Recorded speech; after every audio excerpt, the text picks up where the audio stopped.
ಕೊಂಬಾರು ಗ್ರಾಮ ಪಂಚಾಯತ್ ವ್ಯಾಪ್ತಿಯ ಕೊಂಬಾರು ಪಟ್ಲತಿಮ್ಮ ರಸ್ತೆ ಅಭಿವೃದ್ಧಿಪಡಿಸಿ ಸಂಚಾರಕ್ಕೆ ಅನುಕೂಲ ಕಲ್ಪಿಸುವಂತೆ ಆಗ್ರಹಿಸಿ ಸಾಮಾಜಿಕ ಕಾರ್ಯಕರ್ತ ರಾಮಕೃಷ್ಣ ಹೊಳ್ಳಾರು ನೇತೃತ್ವದಲ್ಲಿ ರಸ್ತೆ ಫಲಾನುಭವಿಗಳು ಕೊಂಬಾರು ಗ್ರಾಮ ಪಂಚಾಯತ್ ಕಚೇರಿ ಎದುರು ಉಪವಾಸ ಸತ್ಯಾಗ್ರಹವನ್ನು ನಡೆಸಿದರು.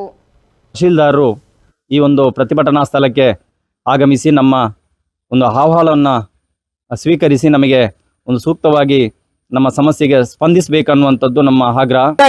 ಇದು ಯಾರ ವಿರುದ್ಧವೂ ಅಲ್ಲ, ಯಾರ ಪರವೂ ಅಲ್ಲ, ಮತ್ತೆ ಯಾವ ಪಕ್ಷದ ಬ್ಯಾನರ್ ನಡೆಯಲ್ಲ, ಯಾವ ಪಕ್ಷದ ಪರವಾಗಿಯೂ ಅಲ್ಲ.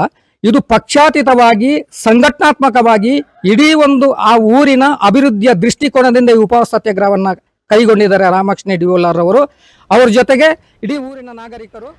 ಬೆಳಗಿನಿಂದ ಸಂಜೆಯವರೆಗೆ ನಡೆದ ಪ್ರತಿಭಟನೆಯ ವೇಳೆ ರಸ್ತೆ ಸಮಸ್ಯೆಗೆ ಶಾಶ್ವತ ಪರಿಹಾರ ಕಲ್ಪಿಸುವಂತೆ ಪ್ರತಿಭಟನಾಕಾರರು ಆಗ್ರಹಿಸಿದರು. ಸಂಜೆ ಕಡಪ ತಹಶೀಲ್ದಾರ್ ಗಣೇಶ್ ಸವಣೂರು ಸ್ಥಳಕ್ಕೆ ಭೇಟಿ ನೀಡಿ 3 ದಿನಗಳೊಳಗೆ ರಸ್ತೆ ದುರಸ್ತಿಗೆ ಕ್ರಮ ಕೈಗೊಳ್ಳುವುದಾಗಿ ಭರವಸೆ ನೀಡಿದ ಬಳಿಕ ಸತ್ಯಾಗ್ರಹವನ್ನು ಕೈಬಿಡಲಾಯಿತು. ಈ ಸಂದರ್ಭದಲ್ಲಿ ಮಾತನಾಡಿದ ರಾಮಕೃಷ್ಣ ಹೊಳ್ಳಾರ್ ಅವರು ಬೊಳ್ನಡ್ಕದಿಂದ ಪಟ್ಲತಿಮಾರ್, ಪೊರ್ದಿಲ್, ಡಮ್ಮಡ್ಕ ಹಾಗೂ ಕೆಂಚಳ ಸಂಪರ್ಕಿಸುವ ಗ್ರಾಮ ಪಂಚಾಯತ್ ರಸ್ತೆ ಪಟ್ಲತಿಮಾರ್ ಬಳಿ ಸಂಪೂರ್ಣ ಹದಗೆಟ್ಟಿದ್ದು ಸಂಚಾರಕ್ಕೆ ಅಯೋಗ್ಯವಾಗಿದೆ.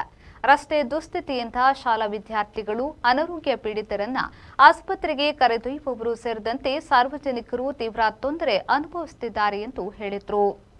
ಪ್ರತಿಭಟನೆಯಲ್ಲಿ ಶಶಿಧರ್ ಬೊಟ್ಟೆಡ್ಕ, ದಯಾನಂದ್ ಕಾಪಾರು, ಅಶೋಕ್ ಕಾಪಾರು, ಪವನ್ ಚಿಮ್ಲಗುರಿ, ಲೋಕೇಶ್ ಸರಪಾಡಿ, ಕಿಶೋರ್ ಹೊಳ್ಳಾರ್, ರವಿ, ವಿನೋದ್ ಹೊಳ್ಳಾರು, ಚಿದಾನಂದ್ ದೇವಪಾಲ್ ಸೇರಿದಂತೆ ಹಲವರು ಭಾಗವಹಿಸಿದರು.